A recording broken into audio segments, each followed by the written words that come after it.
Welcome to Geeks Corner. I'm Mr. Daps. I'm Katie. And it's Christmas Eve, otherwise known as Geekmas Eve. It's true. Also known as my sister's birthday. Happy birthday, Happy sister. birthday. That was the most hello, sister. It is your day of birth. Happy Many salutations. Birthday. Anyway. But nobody says happy birthday like Kronk.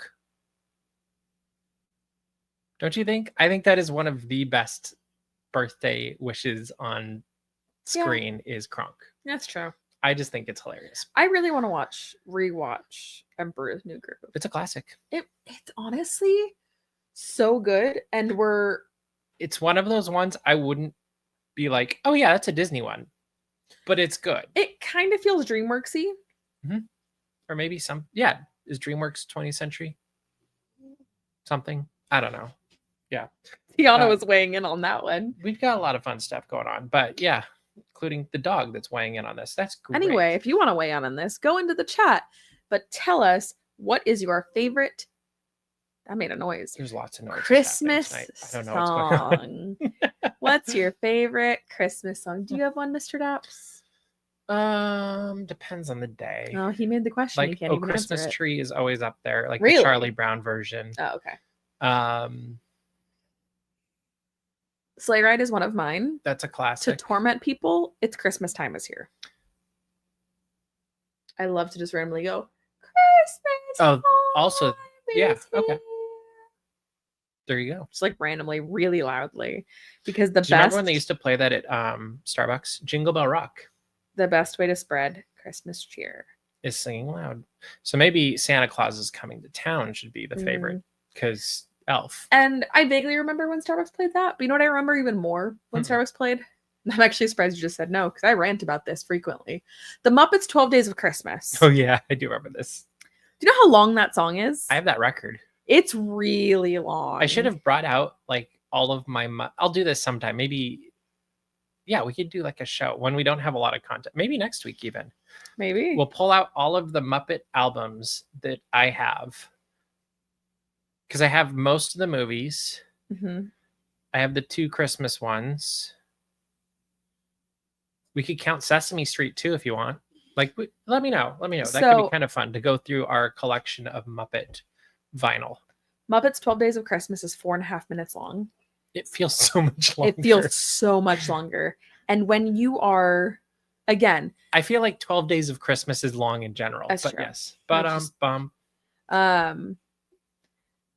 again, this was 10 years ago. Mm-hmm. So this is pre-mobile order and pay. This is pre-delivery. This is you stand and you wait. This is you stand and you wait. But still, you're a barista and you're, making drinks. You're making your eggnog lattes that in 2014 had notoriously gone off the menu at the start of the holiday season and then came back halfway through because they realized they made a horrible mistake. Still making a horrible mistake. Bring them back. Bring them out. Bring them out. Mm-hmm. Anyway. Those are the best. Side note, Mr. Daps genuinely suggested we get an espresso machine just so he can make his own eggnog lattes. There you go. That's how much that means. But you're busy, and the only thing I could ever pick out of that song, it was mostly background noise. The bum bum. No. Oh, I remember that part. Miss Piggy. 5 golden rings. And her 5 golden rings.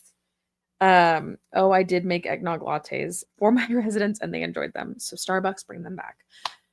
I can't even tell you the amount of people that have come through the drive-thru and they have said, do you guys have eggnog lattes? And I went, I'm so sorry we haven't brought them back the last few years. And they went, I had to ask. And it makes me so sad. I feel like they should have a thing where you can track those.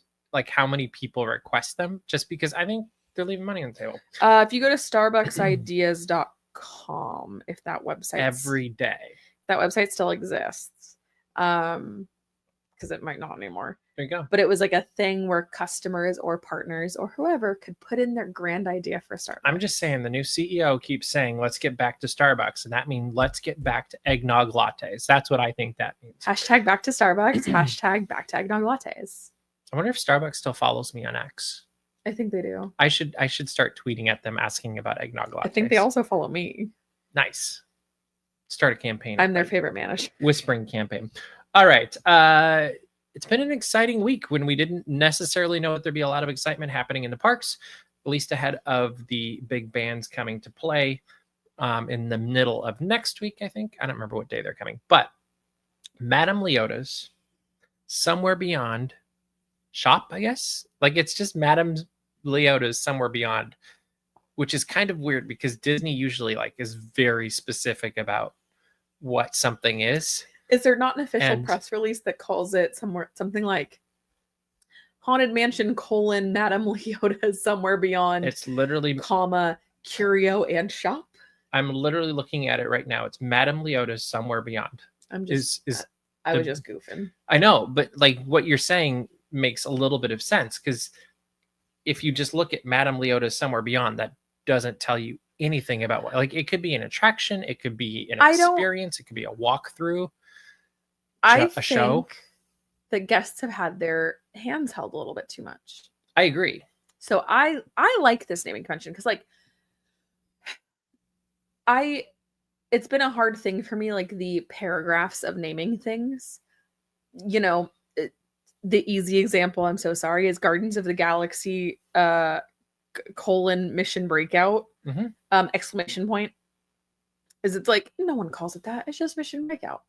It'd be like if it was like danger exclamation point, pirates in the Caribbean, a water flume attraction. Just call it Pirates of the Caribbean. Anyway, Madame Leota Somewhere Beyond. All right, let's talk about it instead of the name. It's part of talking about it. It is. So it opened. The outside looked very similar. There's been some new details that have been added in the last few days or week or so, including some aging of the outside, which I think is really great. But the thing that's really exciting is the inside. I love the level of detail that have been put into recent shops. And I feel like maybe the tipping point was when they redid some of the stuff on Main Street a few years ago. And Kim Irvine, it was on the west side of the street when she was working on all that stuff. And you saw like the first step towards what we're seeing now, because then you look at what they just did in Lewis Critter Club, in Bayou Country, and the level of story and the level of detail and how they interacted with each other. And I thought that store was pretty cool. Then you come to this one, and I feel like it's the next level beyond that. Ray's Beret should get a shout out too. Yeah, there we go. But there are so many cool things in the Beyond. What is it called? Somewhere Beyond. I don't have a quick way to say it. Madame Leota's Somewhere Beyond. There's so many cool details in there, whether the musical instruments, whether there's it's her crystal ball, and it's actually doing stuff, like it's animated and it's making noises. Love it. We got a video of it up on the site or our YouTube too.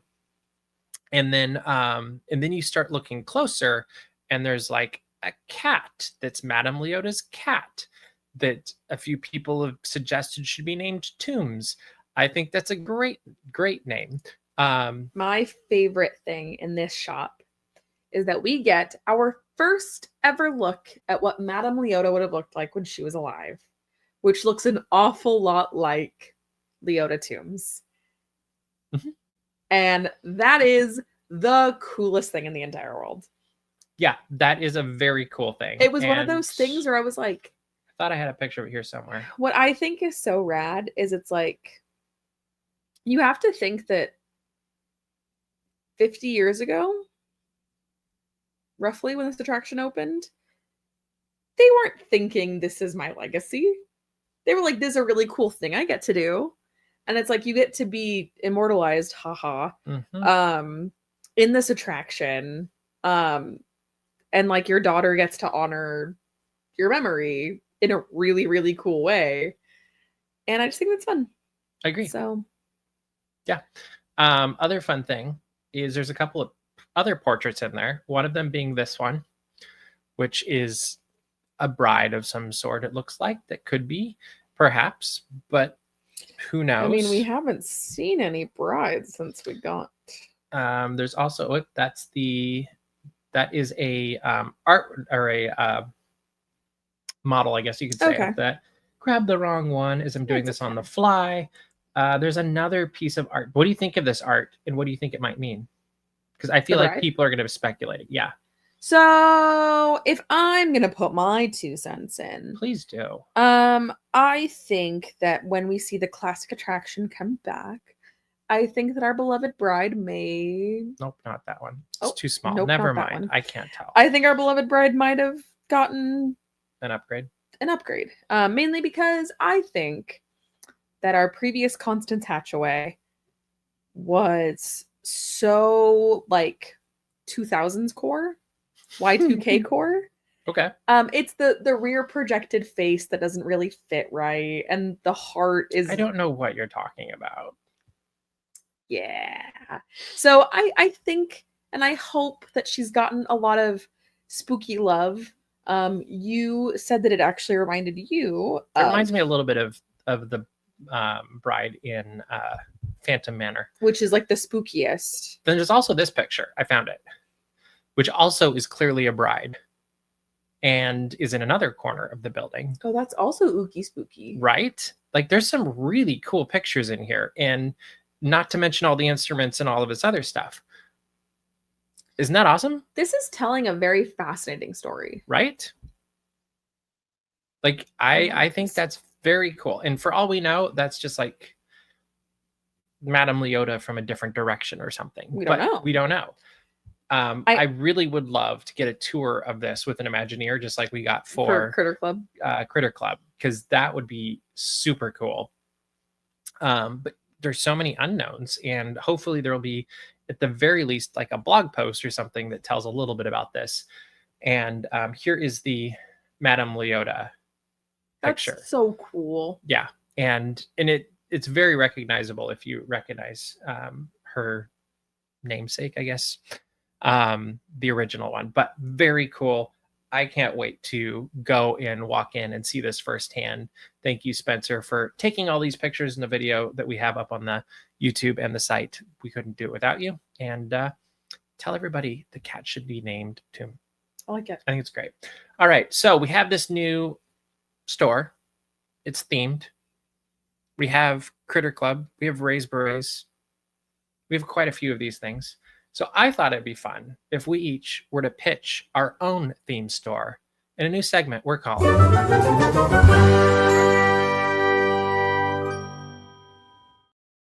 Let's Make Some Shops. So in Let's Make Some Shops, we are each going to pitch our own idea for a themed shop at any Disney park we could possibly think of. You don't have to have necessarily been there. You're allowed to play along in the comments as well. But Katie, if you were to pitch a shop themed to something, it could be even replacing something that already exists with something new, what would you choose? That's a very hard decision. I mean, here, why did I feel like I almost went into like a beauty pageant answer? Here at the Disneyland Resort, we have so many excellent shops. That is such a hard thing to choose from.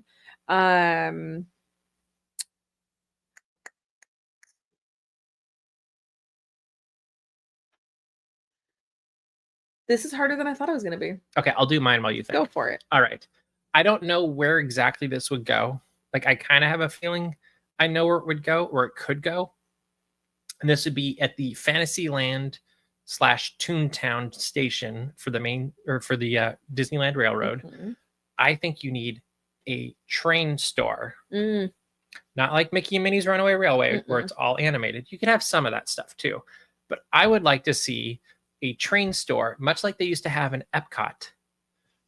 But this actually feels like you're in the Roundhouse or something, and or something having to do, maybe an old train station or something, and it have like artwork and diagrams and pieces from trains through the years, and then they'd actually sell different scales of trains and books and stuff like that as well, because I think that would be super cool. And I miss when they had it in Epcot, because that was one of the coolest things in the German pavilion, was you could see the train outside and you go into the store and you could actually buy G-scale trains and cars and all that stuff. So I think it'd be cool if you could do that at Disneyland. Wouldn't have to be super big. Maybe you just replace the station that's there now. make it a little bit more fantasy-ish, like make it a little bit more I don't know, classic as opposed to Toontowny.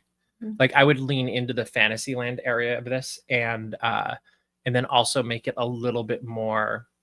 I meant almost like Dumbo is popping into head, like Casey Jr., all that stuff. Yeah. And maybe even have some like Disney trains that are G gauge, or like actual physical trains that you could put on physical model railroads.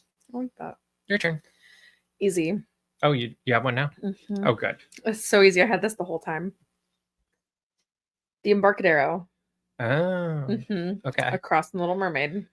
Yes. I think we got the whole building. Got it. Including the bathrooms? You know how much they love to give up their bathrooms. That's the bathroom where someone stole my magic band. Okay, I'm okay with getting rid of that bathroom. Okay, there you go. There you go. But I think that we should have a proper Little Mermaid store. I think that's actually really smart. Yeah, I think that we should get rid of this Pandora stuff. I'm so sorry, Pandora, but I think it has to be done. I think that we do like a proper under the sea type feeling. Like we can do the same thing that the attraction does. Like you go in and the bubbles cover you with light type thing. But it is a true themed store, not just a this is merchandise you can get anywhere else in the resort. I would love it to be a true Little Mermaid. There's plush, there's clothes, there's CDs. It's 2024, no one has CDs, but you know what I mean. Vinyl. Yeah, but getting this level of detail and this level of attention, and it would almost be like, here you go, Disney. Ariel's thingamabobs. Make it like her cave. Oh, okay. Of all her treasures. Yeah. Her who's its and what's it. Or you could make it the one that she inevitably has in the castle with Eric. Exactly. Like, so you could go that direction instead. Or their beach house, because I'm sure they have a beach house too. I think it'd be super fun, super cute. And then honorable mention, bring back the Muppet store at Hollywood Studios, which obviously is never going to happen. New Muppet store for Rock and Roller Coaster Muppet Edition. And again, a true Muppet store. Yes. Not a, this is merchandise we sell everywhere else. That's actually the one I like better than all of them. Yeah, I know. While I was talking, I went, what am I saying? That's the one we all want. But like, the Muppet store as it was 10 years ago, where it was actually Muppet merchandise. It was immersive. I think that's the thing, though, is these new stores that we really like are immersive. They're telling stories, not just one story, multiple stories. Yeah. There's details. So every time you go in, there's that repeatability factor of like, oh, there's this here, there. And there's that you didn't see last time. Like there's tons of stuff to find and to really like enjoy. And you think of, for families with kids, when I was a kid, those were one of the simple things that kept me entertained as we're waiting in line for something or wandering through something. It's like, oh, I can look and find the random stuff in the route, the rafters or whatever. Because I always remember how great Mad Hatter was when I was a kid in Fantasyland. And there for $100, maybe it's $110, you could buy a silk top hat. And I thought that was the coolest thing ever. And I don't know that anybody ever did, but it was up above and you could see the silk top hat. And I thought that was a super cool thing.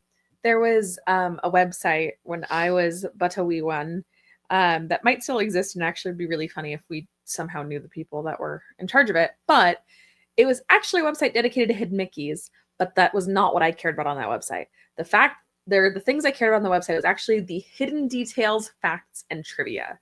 So you could go land by land, attraction by attraction, and it would be like, it wasn't like message boards, but people could write in like a tip of like, oh, if you look here, you can see this XYZ.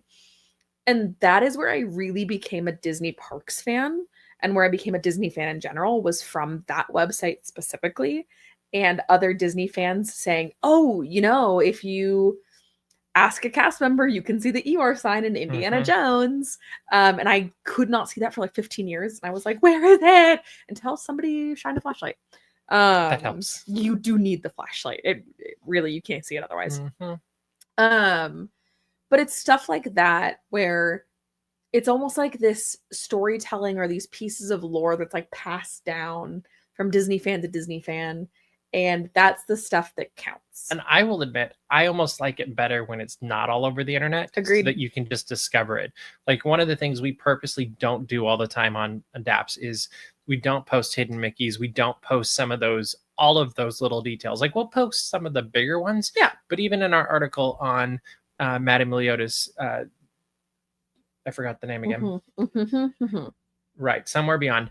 But even on that store, I noted a couple of things, but there's lots that you can explore, discover either in the pictures, on the video, or if you're in person in the store itself. But those are our pitches for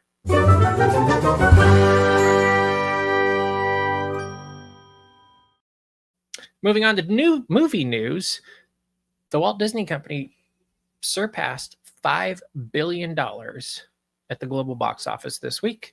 And that is coming ahead of however well Mufasa does, however well the, the Unknown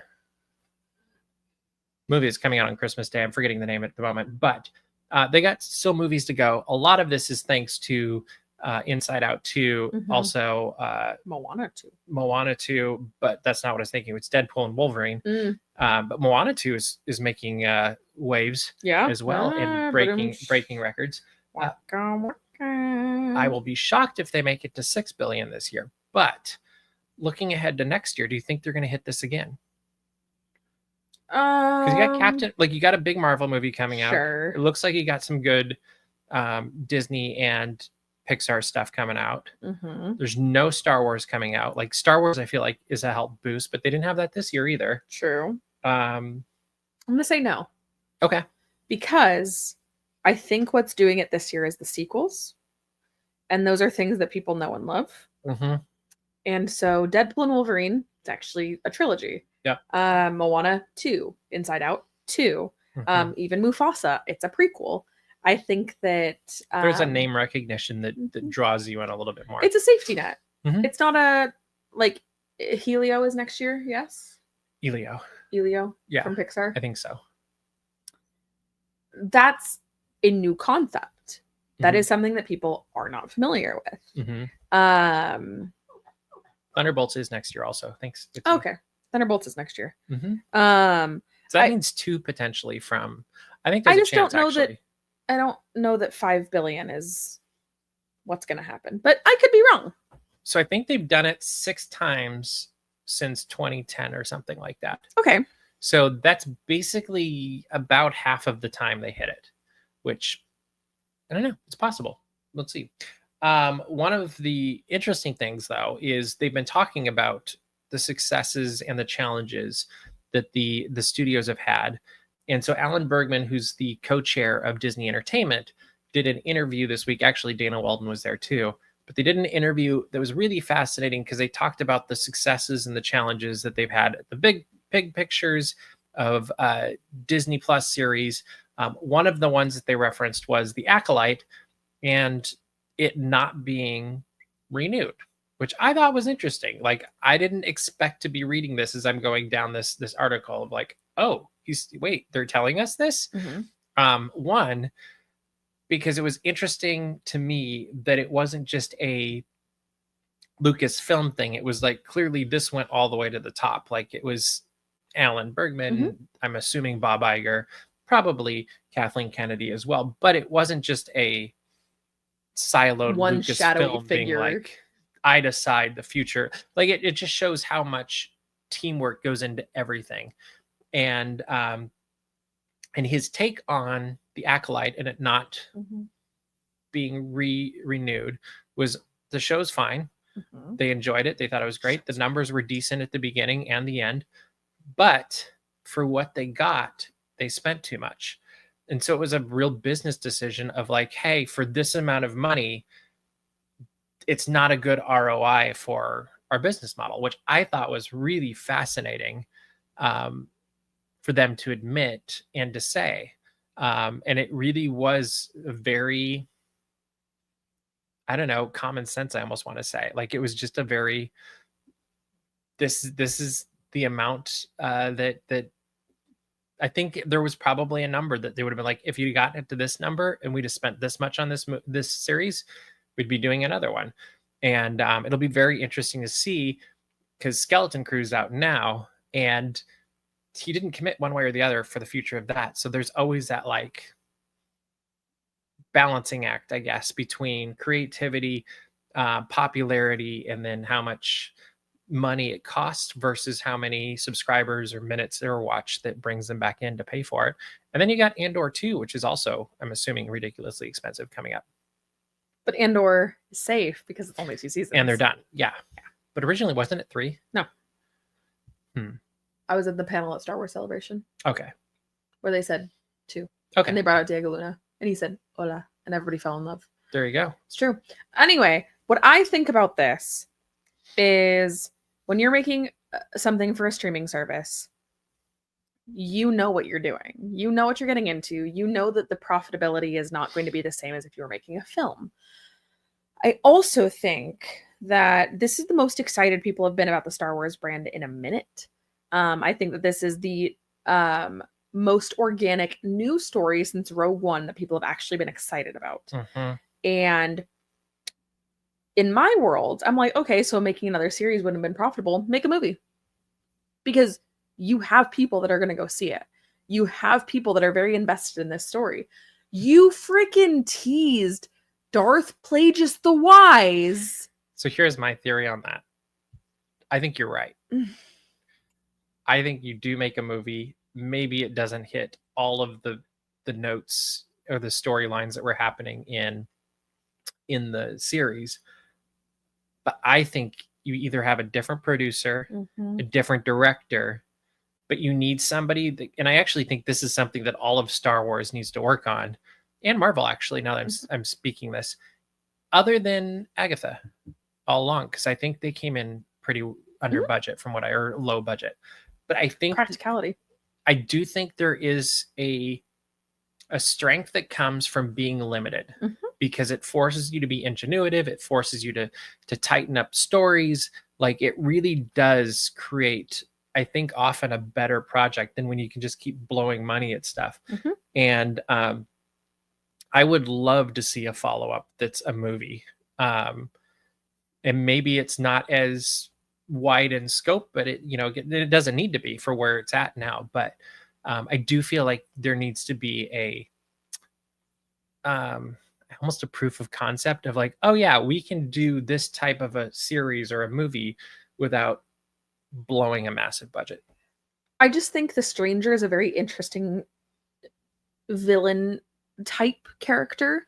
And again, this is, besides Rogue One, I cannot think of anything out of the Skywalker saga that people have been this excited about and this like and Andor falls under the Rogue One umbrella to me, so that counts. When I think it had the most successful, if I remember correctly, the most successful premiere on Disney Plus of the year was for The Acolyte.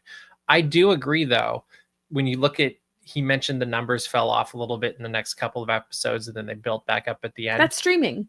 But that's also, streaming, baby. But also, they weren't as good of episodes. Bada bing, bada boom. Like, I felt like they lost some momentum, and I do think there is something to be said for. I think if you'd have been a little bit tighter on your budget, I think maybe you don't have as many episodes, but you have a tighter story. Sure. You know what else came in? You know what came in under budget and also had episodes that I think could have been cut. Agatha All Along. Oh, I totally agree. Yeah. I don't think it should have been a series. I would have made that a movie. Agatha All Along. Oh, yeah, absolutely. Like, that would have been a really cool movie, and I think you'd even see a future for that more with that story. Because there was definitely at least 2 episodes of Agatha All Along that I went, well, we could have not done that. Yeah, and I think that happened for Acolyte, and I think we might end up saying that happened for Skeleton Key. Because I think that's the issue with anything that we serialize, is that not every episode is going to be top tier. And I think that's also why Moana 2 was a good idea. Yeah, because... also, I looked it up real quick. Andor originally was pitched as a 5-season series. And then by the time they got to you, they were he decided it was going to be 2. By the time they got to you, for me, it was... You said by the time they got to you. Well, you were at it. I wasn't. You know, I wasn't going to say that. I know. I remember it a lot. I remember. You remember it all too well. I was on a media event the other morning. I think it was last Thursday or something. It was bright and early, though. And we're going to talk about basketball tonight. Who Something knew? I know nothing about. Never thought that would be happening on Daps Magic or on Geeks Corner, but we're going to hit it really quick as we go into Geeks Corner Plus in just under a minute. But Dunk the Halls is happening on Christmas Day at 9 o'clock, I believe. 9 a.m. our Dunk the time, halls coming to 12 o'clock East Coast time. But this is a virtual, they're calling it an altcast, but it's taking a basketball game and replicating it with animated characters that are basically avatars of the players, and then throwing Mickey Mouse and friends in it. Why not? And the technology behind it is amazing. They've got story elements they're throwing in here and there. Daisy's is going to be one of the commentators on the sideline. Like, I think it's going to be at least worth watching a little bit and seeing the halftime show, which is a slam dunk competition with Mickey and Goofy and all of them. I don't know if this will be good or not, but it looks like it could be really interesting. Well, it's kind of in the vein of like the Toy Story football game, or Nickelodeon has been doing this, but to the next level. Exactly. Like, that's where this gets really interesting. And I'm fascinated to maybe tune in for a minute or two here and there. See the social media posts. Like, I think they'll have some really great things coming out of that. We also did an article today on the top 5 holiday movies on Disney Plus, because this is the week where you watch them, I feel like, for a lot of people. But there's also a ton of series and specials and all of those things. Christmas with Walt Disney is popping into my head, if I got the name right. But what is your favorite thing on Disney Plus? Because it's very easy to be like, oh yeah, Muppet Christmas Carol, or Home Alone, or Miracle on 34th Street. But like, what's your favorite, since we're running out of time? I want to say Muppet Christmas Carol, because that to me is not Muppet Letters from Santa. That's not on Disney Plus. Oh, it's not? I thought that one was. That's on Prime. No, that's A Very Merry Muppet. Oh boy, we did watch that one. That was interesting. Don't necessarily need to do that, but that's okay. It was very fun. Very weird. It was unique. Yeah, it was kind of amazing with some of the stuff that was on that. But yeah, anyway, favorite. I would say Muppet Christmas Carol. Okay, sticking with that. Okay. What are you gonna say? I mean, I like that one a lot. I like Home Alone a lot. I love the Great Christmas Light Fight. I think is just one of those ingenious ones. There's a bunch of food competitions that are on there too that are kind of fun. And then I also like kind of the old, like the Walt Disney stuff and the I love the cartoons from back in the day. It's like Holidays at Disneyland Through the Decades or something. Yeah. I like that one a lot. Yeah, and some of the documentaries. Because it talks about the star on the Matterhorn. True. Bring her back. All right, we are in Geeks Corner Plus. If you have any questions or comments you'd like us to respond to, let us know in the chat, and we will try to hit those before. Do you have any questions for Tiana? Call it a night and get ready for a very Merry Christmas in just a couple of days. And she's just like, do you want to tell the people something? Apparently not. You're so brave. So brave. You're so She's like, I don't know what's going on. You're so brave, Tiana. That is okay. You're the best puppy in the world. Besides that puppy. That puppy's getting really jealous. There you go. All right, Katie, we are running out of time. What should people do? Go to dapsmagic.com. Check out all the Disney and geek news as it happens. Subscribe to our mailing list, and also find our Patreon. We do a pre-show to this show, which is really fun. We also do other things on there, like post the ornament of the day. Geekmas ornaments every day leading up to Geekmas. Also, make sure to subscribe to our YouTube channel. We have a ton of stuff going up there. In fact, I'm working on a project that hopefully will work. I think it will, if I can get it done in time. But we will be broadcasting holiday and Christmas videos for 2 days straight, starting at midnight tonight through Christmas night at midnight. So I guess that's Boxing Day, midnight morning. Is that what it'd be? Yeah. Anyway, they'll be in 4-hour segments. You can pick them up, leave them, whatever you want. You can hopefully just let them play if you want to just listen to stuff, whatever. Hopefully it's something fun.